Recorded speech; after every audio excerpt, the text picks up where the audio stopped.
네, 무엇보다 중요한 거는요. 회담 테이블에 오를 의제겠죠. 대표 회담의 실무 협상을 맡은 박정화, 이해식 당대표 비서실장들의 이야기 들어보겠습니다. 국가 발전을 위한 어젠다, 민생과 관련한 부분, 그다음에 정치 개혁과 관련한 부분을 집중적으로 논의하기로 했습니다. 민생과 관련한 부분은 물가, 금투세를 포함한 세제 개편 문제 이런 것들이 들어가는 거고, 가계 및 자영업자 부채 문제, 물가, 물가 문제 이런 것들이 포함될 것이고요.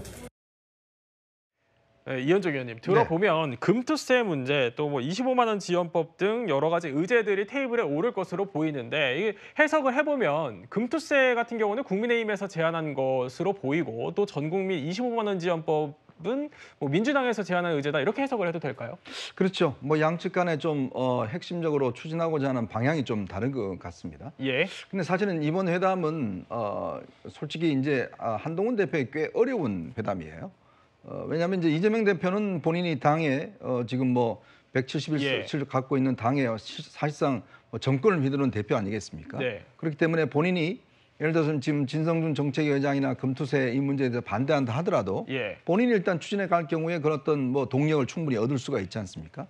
근데 이제 한동훈 대표 입장에서 보면 지금 일단 25만 원 지원 문제만 하더라도 이게 전 국민이 아니라 아주 뭐 저소득 계층이라든지 이런 계층들에 집중해서 한다라고 하더라도 이게 정부가 동의하지 않으면 사실상 이 뭐 합의가 이뤄낼 수가 없잖아요. 그러니까 지금 추석을 앞두고 있기 때문에 뭔가 정치권이 국민들에게 뭔가 선물이라도 좀 줘야 되는 그런 상황이지 않습니까? 그럼 아무 빈손으로 한다 그러면 뭐 이거 왜 했냐라는 이야기 나올 것이고, 자 그렇다면 이거에 대한 어떤 권한을 갖고 있는 그런 것은 사실 한동훈 대표도 지금 갖고 있지 않는 상황이거든요. 그렇기 때문에 뭔가 실질적인 어떤 소득을 얻기에는 꽤 어려워 보입니다.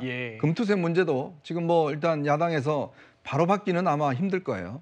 그런 또 이거를 지금 마치 한동훈 대표가 주장해서 받는 것처럼 하면 이재명 대표는 끌려가는 모습이기 때문에 본인에게는 플러스가 없는 거잖아요.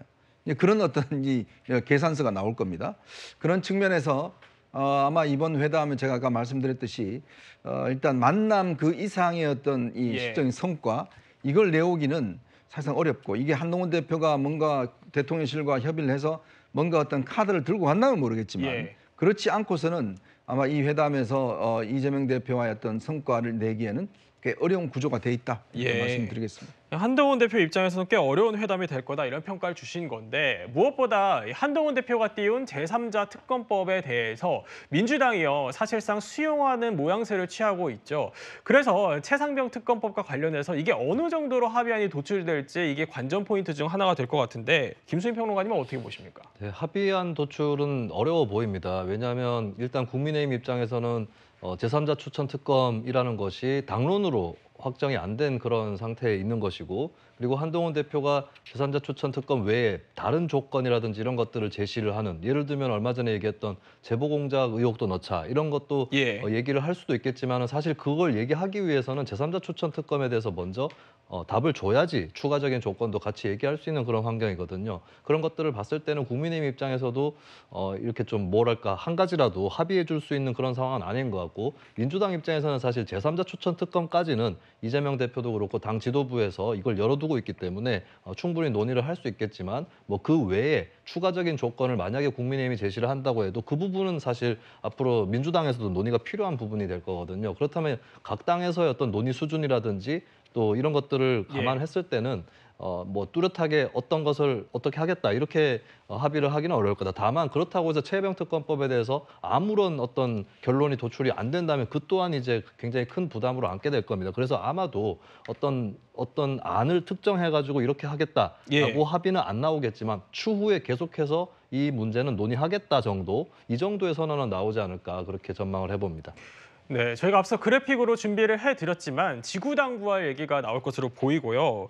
그런데 막판 변수로 떠올랐던 의정 갈등 이슈 같은 경우는 공식 의제로는 채택되지는 않았습니다. 최 교수님, 어쨌든 국민의힘 반대로 이게 공식 의제로 채택은 안 됐다고 들었는데, 그러면 한 대표 그리고 이 대표가 이야기를 나누는 과정에서 아무래도 가장 뜨거운 현안이다 보니까 얘기가 자연스럽게 나올 수는 있을 것 같거든요. 나올 수 있다고 생각해요. 뭐 합의안을 만들어내기는 어렵다고 봐요. 대통령이나 대통령 입장에서 대통령 대통령실의 입장을 보면 예. 한동훈 대표가 그걸 그래서 아마 의제에서 뺐다고 보는데 저는 그것도 잘못됐다고 생각해요. 지금처럼 의료 대란이 가장 중요한 이슈가 되고 있는 상황에서 이게 이슈를 안 다룬다, 여야 대표가? 그거 자체가 넌센스예요. 그러나 어쨌든 국민의힘의 여건을 보면 그게 그렇게 들어갈 수 없는 상황인 건 이해를 하겠는데 그럼에도 국민들은 여기에서 뭔가 해법이 나오길 바랄 겁니다. 예. 그래서 아마 제가 볼 때 공식적으로 어떤 발표 라인은 들어가지 않더라도 두 사람이 그런 얘기는 나눌 거라고 생각해요. 지금의 위급한 이 의료 상황에 대해서 어떤 의견을 갖고 있는 의견을 좀 더 교환할 수 있는 기회는 될 거라고 보고요. 다만 합의문이나 이런 데 뭐 공식 발표문에 그런 얘기 들어가지 않겠죠.